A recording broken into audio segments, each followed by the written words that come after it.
Bonjour, aujourd'hui nous cousons le 27e appliqué de la série des 101 patrons de Sunbonnet Sioux. Il s'agit d'une petite fille qui essaye les chaussures de sa maman. Cet appliqué est d'un niveau rond orange, c'est-à-dire qu'il a 10 pièces au total.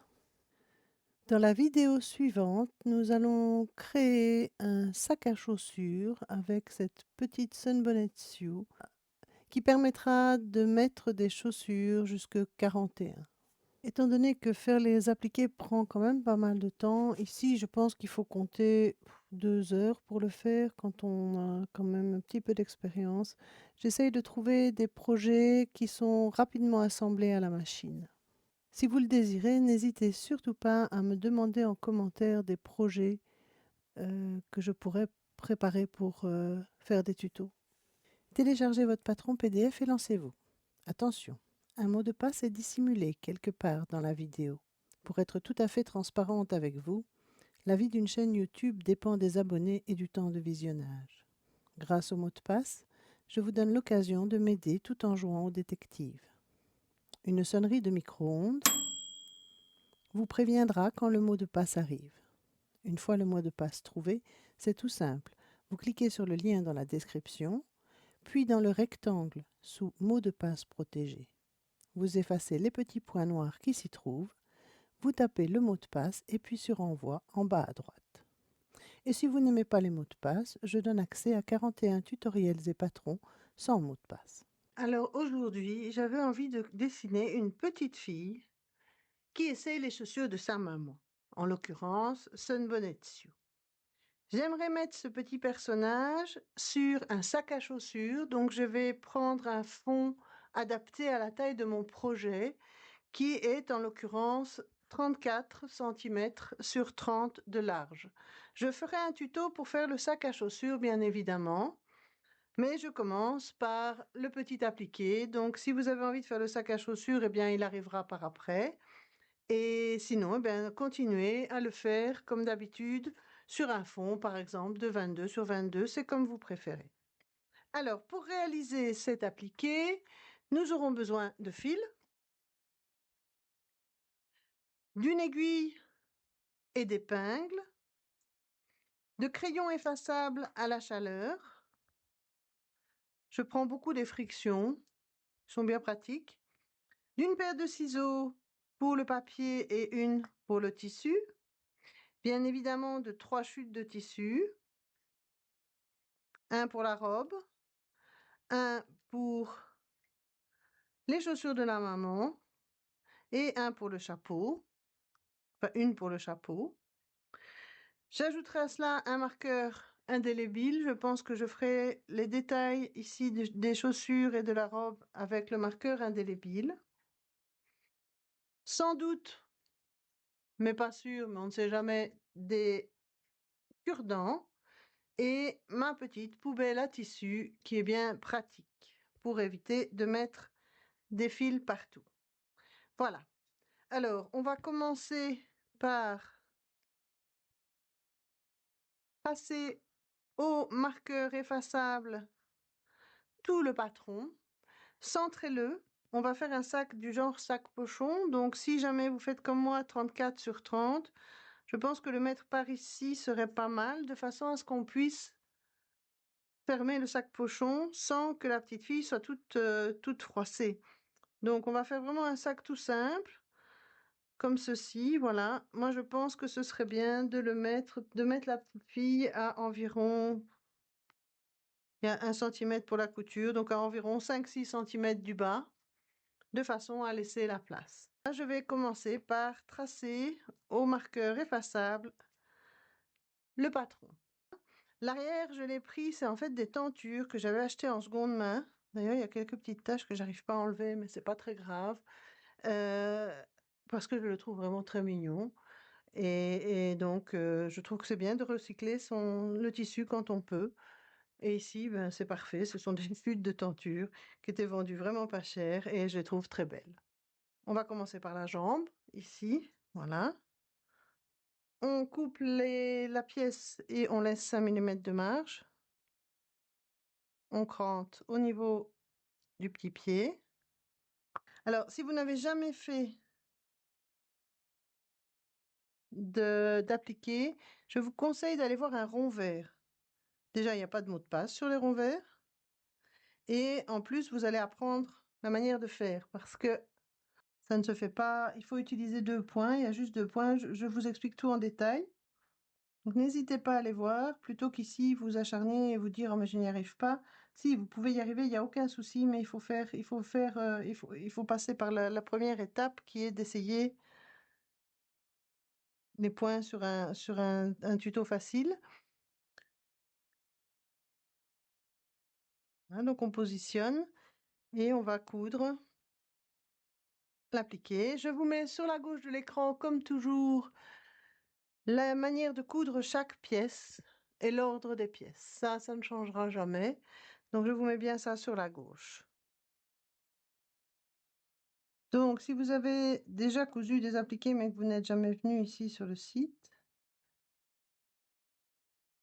je vous montre comment je fais. Donc je vous mets en pointillé. C'est tout ce qui est point de bâti, ou point avant, comme vous préférez. Et les doubles flèches, c'est les endroits où il y a les points glissés. Alors le talon, c'est vraiment une toute petite pièce. Je vous mets ici à gauche la manière de le coudre. On ne peut pas faire la chaussure en une seule pièce. Maintenant, on va positionner la chaussure. Je regarde où ça devrait être plat. Il n'y a qu'un seul endroit où ça doit être plat, c'est derrière. Voilà, ici. La difficulté, ça va être de faire l'intérieur, mais ça, ce que j'espère, c'est que mon tissu n'est pas trop mauvais. On va voir. C'est un tissu qui est quand même très très fin, qui m'a l'air de vouloir peut-être s'effilocher. Bon, ça, c'est clair que les chaussures, c'est pas ce qu'il y a de plus facile à faire, hein.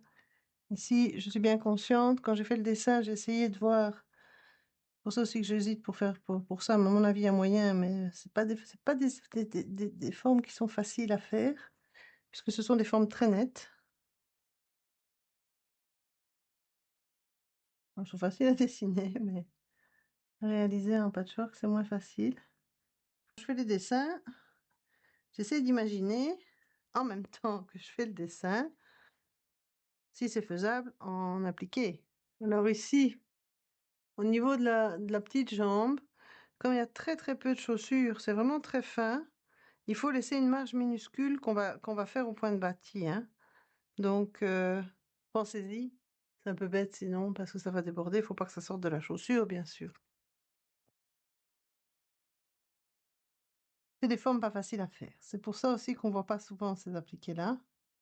Parce qu'en plus, je fais des petits appliqués, hein. Les gens qui font des grands appliqués avec du thermocollant, il y a un côté où c'est plus facile, l'appliqué thermocollé.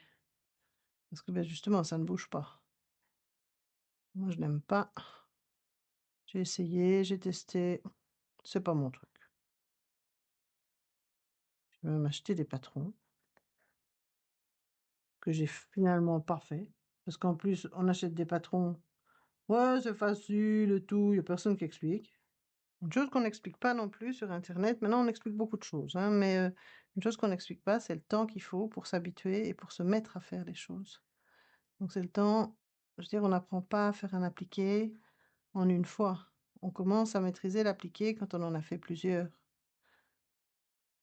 Faut pas rêver. Alors, il y a des gens qui ont peut-être beaucoup de talent, je ne sais pas. Moi, j'ai peiné, hein. Au début, c'était pas évident, hein. Alors, je pense aussi que dans les gens qui regardent la chaîne ici, il y en a qui font autre chose que des appliqués. Avec mes dessins, pourquoi pas? Ce serait sympa si je pouvais y voir de temps en temps, mais bon, je vais pas vous embêter. Pas à tout hasard, je vous signale, j'ai une page Facebook où je pense que vous pouvez faire paraître ce que vous faites. Mais c'est évidemment sans aucune obligation. On continue. Donc maintenant, on fait le bras. Ici, je vous montre un petit peu la manière de positionner le bras. On crante bien le bras et on fait une marge de 5 millimètres. Quand c'est terminé, on va s'attaquer à la manche. Donc la manche ici, je vous mets le... Elle est trop mignonne.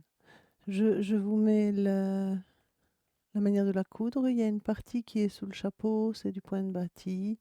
Et le reste se fait au point glissé. Commencez plutôt par la partie qui est directement sur le bras. Après cela, on s'attaque au chapeau. Le chapeau, c'est uniquement au point glissé.